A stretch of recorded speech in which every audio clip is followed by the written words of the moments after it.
किलबिल बाल दोस्तांसाठीचा कार्यक्रम, बाल दोस्तांसाठीचं खुलं अंगण. किलबिल बाल दोस्तांसाठी माहितीचा खजिना.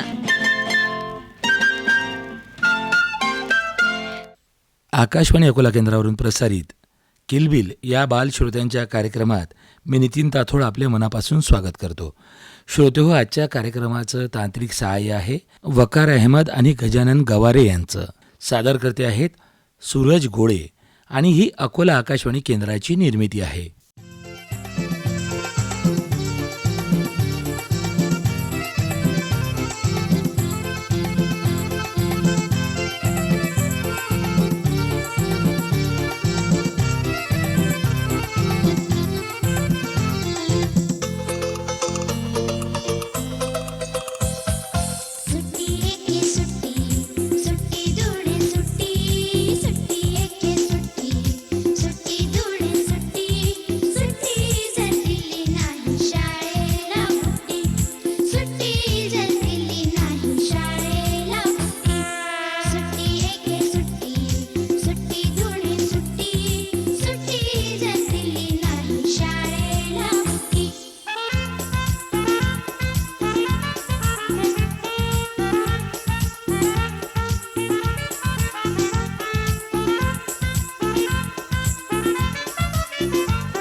तर बालमित्रांनो, आजच्या कार्यक्रमात मी तुमच्यासाठी तुमच्या 2 बालमैत्रिणी घेऊन आलो आहे भेटायसाठी, ज्यांनी आपल्या अकोला जिल्ह्याचं नाव राज्यस्तरावरच नाही तर राष्ट्रीय स्तरावर सुद्धा पोहोचवलं. ते पण सुद्धा एका खेळातून, ज्या खेळाचं नाव आहे सॉफ्टबॉल. आणि या खेळातली पहिली तुमची बालमैत्रीण आहे गार्गी निलेश निनोरे. हिने सॉफ्टबॉलमध्ये राष्ट्रीय स्तरावर 2रा क्रमांक पटकावला. तर मग आपण तिचं कार्यक्रमात पहिले सुरुवातीला स्वागत करूया. नमस्कार मित्रांनो. गार्गी, तू कुठल्या शाळेत शिकते? मी होली क्रॉस कॉन्व्हेंट हायस्कूलमध्ये 8व्या वर्गात शिकते. तुला या खेळाची आवड कशी निर्माण झाली? मला पहिलेपासूनच मैदानी खेळाची आवड होती. नंतर माझी काकू म्हणजेच DSO ऑफिसमध्ये क्रीडा मार्गशिक्षक यांनी मला उन्हाळी ग्रीष्मकालीन शिबिर जॉईन करण्याचा सल्ला दिला. बरं. मी शिबिर जॉईन केल्यावर मला तो खेळ आवडला, म्हणून मी कंटिन्यू करण्याचे ठरवले. बरं. सॉफ्टबॉल हा खेळ कसा काय निवडला एकदम? हा नवीन खेळ आहे ना हो, हा मुलांसाठी? हो, हां. मुलांसाठी हा नवीन खेळ आहे. माझ्या काकू ज्या आंतरराष्ट्रीय खेळाडू होत्या त्यांनी मला हा खेळ खेळण्याचा सल्ला दिला. बरं. म्हणजे तुझ्या काकूंनी तुला सांगितलं म्हणून तू त्या खेळाकडे वळली. हो. नंतर तुझी मग त्याच्यात आवड निर्माण झाली. हो, कोणकोणत्या स्तरावर तू खेळली? मी पहिले स्कूलमध्ये माझी टीम तयार केली. हां. मग त्यानंतर आम्ही पहिली मॅच हारलो, पण माझा खेळ चांगले असल्यामुळे त्यांनी मला विभाग स्तरावर निवडलं. हां. मग तिथे माझी निवड चाचणीसाठी अजून माझी 2 मुली होत्या माझ्यासोबत. हां. माझं आणि एका मुलीचं राज्यस्तरावर सिलेक्शन झालं. बरं. तिथे पण आमचे ट्रायल्स झाले. मग तिथे आमचे 3 दिवस ट्रायल्स होते नॅशनलची टीमसाठी. हां. मग तिथे आम्हाला फिजिकल फिटनेस घेतल्या गेल्या. आम्हाला राऊंड्स मारायला लावले. हां. मग त्याच्यानंतर आम्ही स्प्रिंट मारले. मग आमचे थ्रो पाहिले, आमच्या हातात किती स्ट्रेंथ आहे शोल्डरमध्ये. आणि तिसऱ्या दिवशी संध्याकाळी आमची टीम तयार झाली. बरं. मग तुझ्या बालमैत्रिणींना तू या खेळाबद्दल काय सांगशील?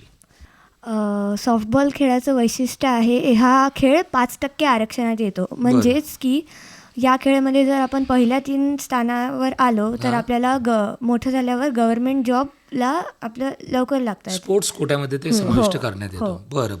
म्हणजे हा असा एक खेळ आहे की जो मुलांनी निवडला किंवा मुलींनी निवडला तर याच्यातून लवकरात लवकर शासकीय स्तरावर नोकरी लागू शकते. हो. तर बरं.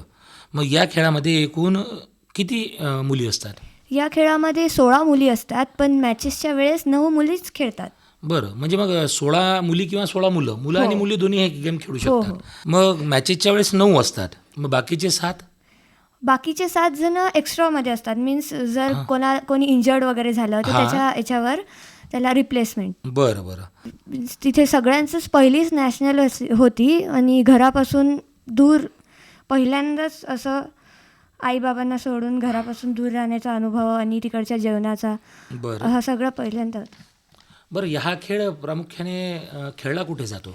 हा USA कडून आलेला खेळ आहे. बरं. इथे आपल्या महाराष्ट्रात जळगावमध्ये राहणारे प्रदीप तलवरकर सरांनी हा गेम सुरू केला हां. आणि तोच मग बाकीच्यांनी फॉलो केला. बरं. तर बालमित्रांनो, आजच्या कार्यक्रमात आपल्याला दुसरी बालमैत्रीण लाभलेली आहे. ती आहे मृणाली गोपाल गाडे. नमस्कार मित्रांनो, मृणाली, तू कुठल्या शाळेत शिकते? मी श्री समर्थ पब्लिक स्कूलमध्ये 9व्या वर्गात शिकते. बरं. सॉफ्टबॉल हा खेळ कसा काय निवडला?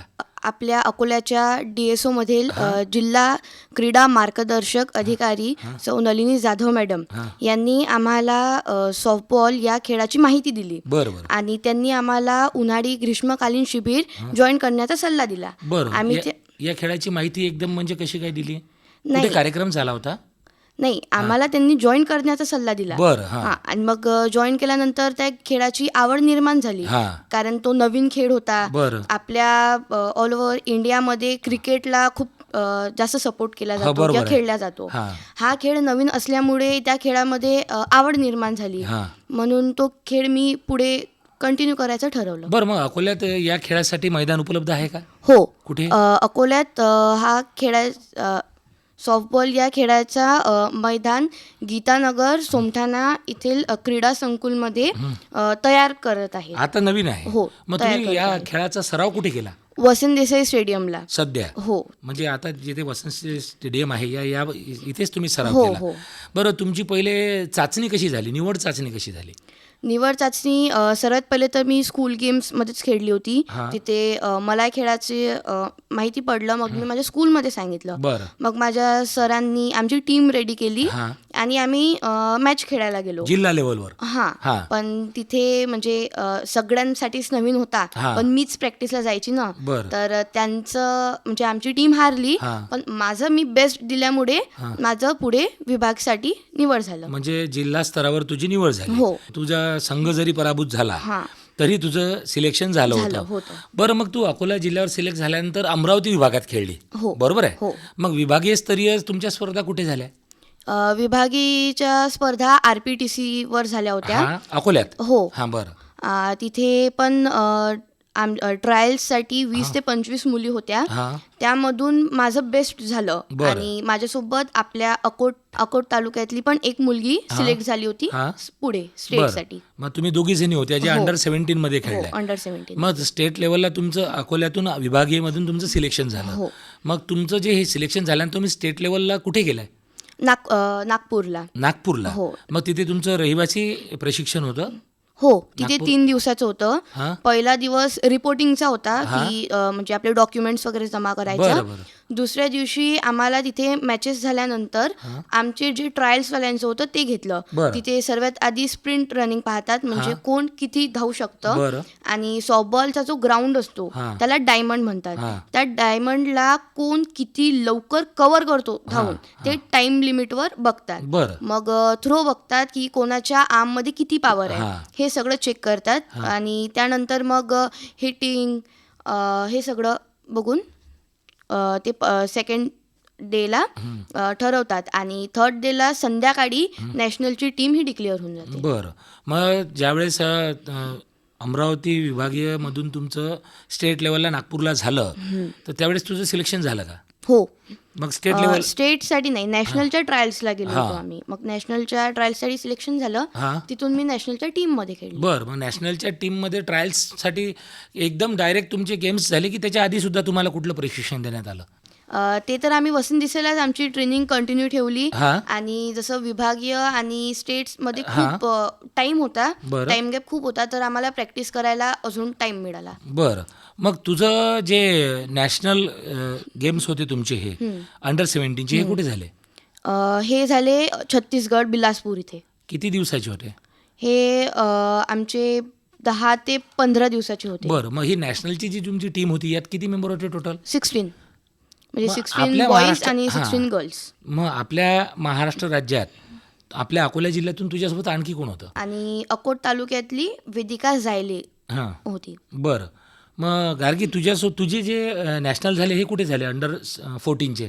माझे कॅम्प मुंबईला झाले होते, नॅशनल माझे दिल्लीला झाले होते मॅचेस. मुंबईला जो कॅम्प झाला तो किती दिवसांचा होता तुमचा? तो 5 ते 6 दिवसाचा कॅम्प होता. बरं. आणि दिल्लीचे तुमच्या मॅचेस झाल्या त्या पण 6 दिवसाच्या होत्या. आता तुमचं अंडर 14 तुझं आणि तुझं अंडर 17 मध्ये तुला तिसरं मिळालं, म्हणजे तुमच्या टीमला तिसरं मिळालं. हो. तुझा अंडर 17 मधला तुम्ही जे ह्या मॅचेस खेळले आतापर्यंत तुमचा हा जो प्रवास आहे या प्रवासात एखादा असा अनुभव आहे का की तो तुमच्या बालमैत्रिणींना तुम्ही सांगू शकाल? नॅशनलचाच जसं आता माझं फर्स्ट नॅशनल होतं, तर पहिल्यांदाच घरच्यांपासून इतकं दूर.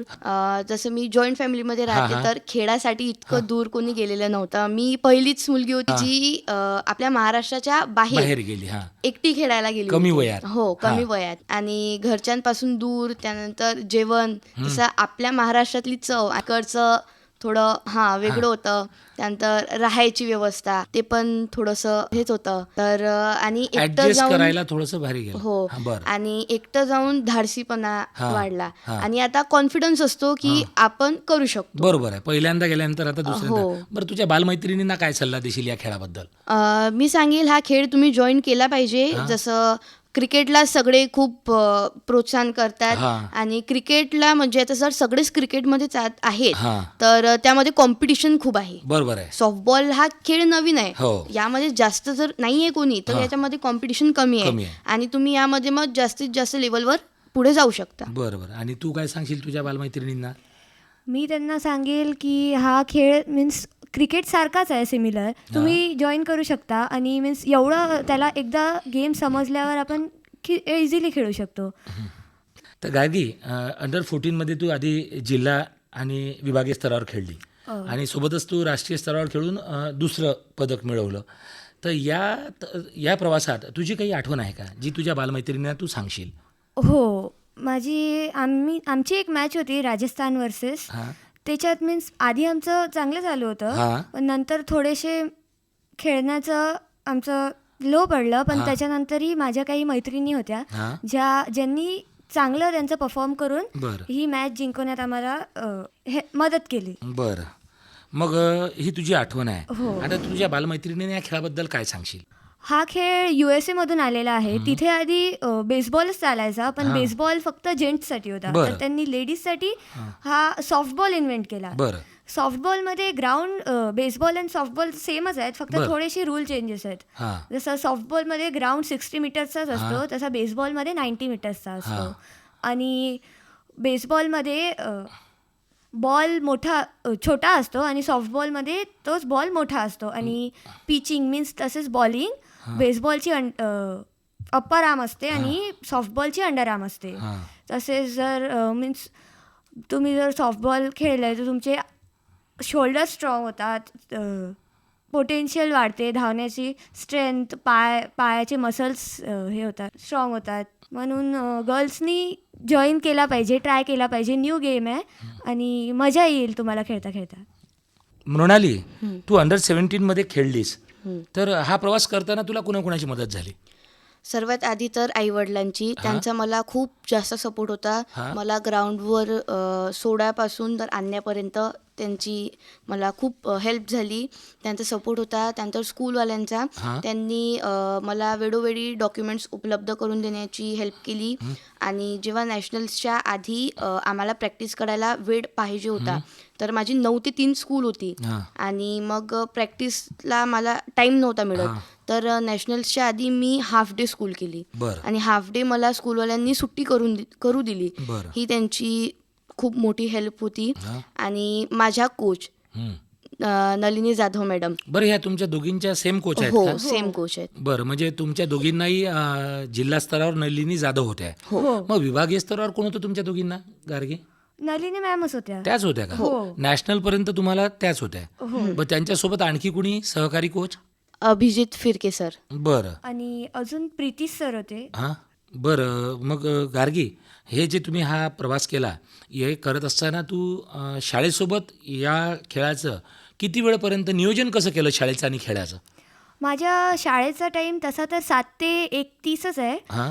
पण मला माझे नॅशनलचे मॅचेस आणि माझे एक्झाम्स, फायनल एक्झाम्सचे दोन्ही सोबतच आले होते. हां. बरं. तर मी स्कूलला लेटर वगैरे दाखवून थोडं रिक्वेस्ट केली, तर स्कूलनी मला माझ्या एक्झाम अजूनही बाकी आहेत. आता मी एक्झामवाले जे मुलं असतात त्यांच्यासोबत मी जूनमध्ये एक्झाम देणार आहे. बरं, मग या खेळांचा आणि तुझ्या अभ्यासावर काही चांगला किंवा वाईट असा काही इफेक्ट झाला का? नाही, तसं तर काही नाही झालं. मीन्स माझं अभ्यासाचं आणि प्रॅक्टिस दोन्ही बरोबरच चालू होतं हां. आणि काही हे नाही झालं त्याच्यावर. बरं, मृणाली, तू कसं मॅनेजमेंट केलं याचं? माझी स्कूल 9 ते 3 राहायची आणि त्यानंतर ग्राउंड जो होता तो 4 ते 6 आणि ट्युशन 7 ते 8. बरं. तर माझा पूर्ण डेज बिझी होता त्यामध्ये. पण अभ्यासावर मी इम्पॅक्ट नाही पडू दिला काहीच. मी स्टडीजसोबत स्पोर्ट्सला पण मॅनेज केलं. बरं, चालेल. बरं, या खेळामध्ये सहभागी होण्यासाठी काही कुठे कॅम्प असतो का? हो. कुठे असतो? आमचे आता उन्हाळ्यामध्ये ग्रीष्मकालीन शिबिर करून ज्यांना पण सॉफ्टबॉलमध्ये यायचं असेल किंवा खेळायचं असेल त्यांच्यासाठी कॅम्प असतो. तो कॅम्प 15 ते 20 दिवसांचा कॅम्प असतो. बरं. त्यामध्ये ट्रॅक सूट, शूज, टी शर्ट हे सगळं प्रोव्हाइड करतात. म्हणजे फ्रीली? हो, फ्रीली. हा कॅम्प पण पूर्ण फ्रीली असतो. बरं, कुठे असतो हा गीतानगर, सोमठाणा रोड. म्हणजे त्या आपल्या क्रीडा संकुलमध्ये? हो हो, तिकडे. बरं, मग त्यात सहभागी होण्यासाठी वयाची अट असते का? हो, म्हणजे तशी अट नसते. जो अंडर 19 वाले पण येऊ शकतात, 14, 17 त्याच्या ग्रुप्स असतात. खालचे पण. हो, त्याच्या खालचे पण येऊ शकतात. आणि त्याचा वेळ काय असतो? त्याचा वेळ सकाळी 6 ते 9:30. आणि जर तुमच्या बालमैत्रिणींना, बालमित्रांना याच्यात सहभागी व्हायचं असेल तर त्यांनी काय करावं? इथे जॉईन होण्यासाठी तुम्ही DSO ऑफिसमध्ये येऊन नलिनी मॅमशी बोलू शकता हां. किंवा तुम्ही डायरेक्टली ग्राउंडवर येऊन वेळेवर येऊन त्यांच्याशी बोलू शकता. बरं. हो. मग याच्यासोबत काही कागदपत्र किंवा काही लागत असते का? नाही, नाही, कागदपत्र तसं तर नको. आता ही फक्त शिबिर आहे, तर यामध्ये कागदपत्र वगैरे काहीच लागत नाही. बरं, निवड कशी करतात शिबिरात? नाही, ज्याला यायचं असेल, ज्याला जॉईन करायचं असेल तो जॉईन करू शकतो. मग ते पुढे बघतात की यामध्ये ती कॅपॅसिटी आहे का, की तो हा गेम खेळू शकतो पुढे, म्हणजे चांगल्याने खेळू शकतो वगैरे. मग आजच्या कार्यक्रमात बालमित्रांनो, गार्गी निलेश निरोरे आणि मृणाली गोपाल गाढे ह्या दोन्हीही इथे आल्या आणि आपल्याशी गप्पा गोष्टी केल्या, तर त्याबद्दल आपण त्यांच्या आकाशवाणी परिवारातर्फे धन्यवाद देऊया. धन्यवाद. धन्यवाद.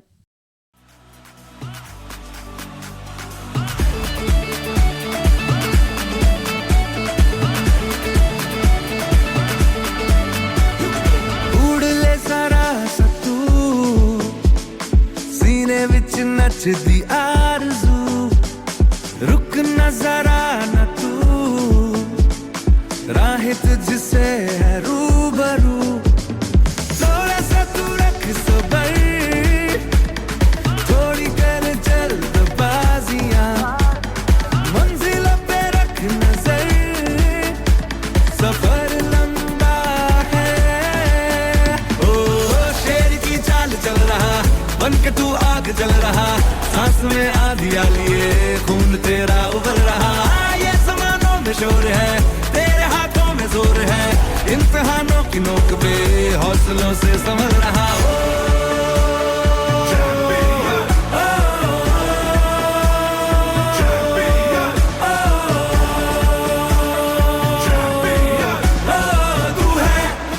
तू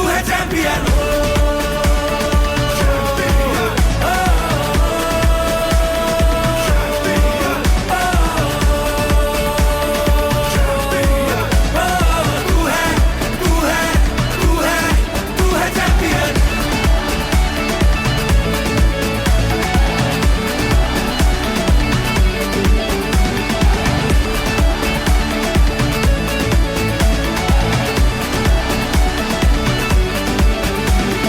मुट्ठी में है ये जमाना तेरा लिखे तू एक फसाना तेरा मुट्ठी में है ये जमाना तेरा लिखे तू एक फसाना तेरा रोशनी ढूंढे तेरे घर का पता चांद होना चाहे सिरहाना तेरा कह रहे रास्ते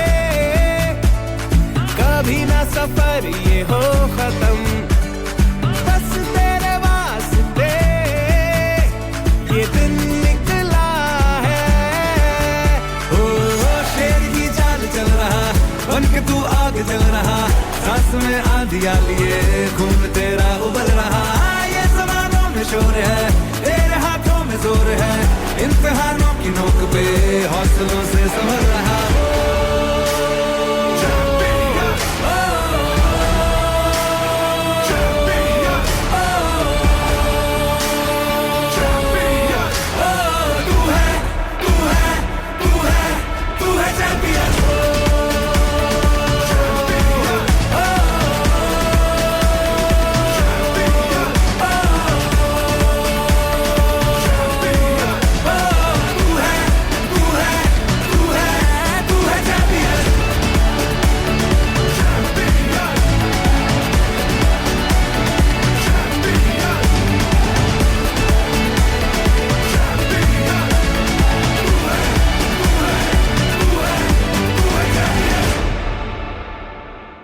श्रोते, आताच आपण बालश्रोत्यांसाठी प्रसारित होणारा किलबिल हा कार्यक्रम ऐकलात. निवेदन होतं नितीन ताथोड यांचं. तांत्रिक सहाय्य होतं वकार अहमद आणि गजानन गवारे यांचं. सादर करते होते सूरज गोडे आणि ही अकोला आकाशवाणी केंद्राची निर्मिती होती.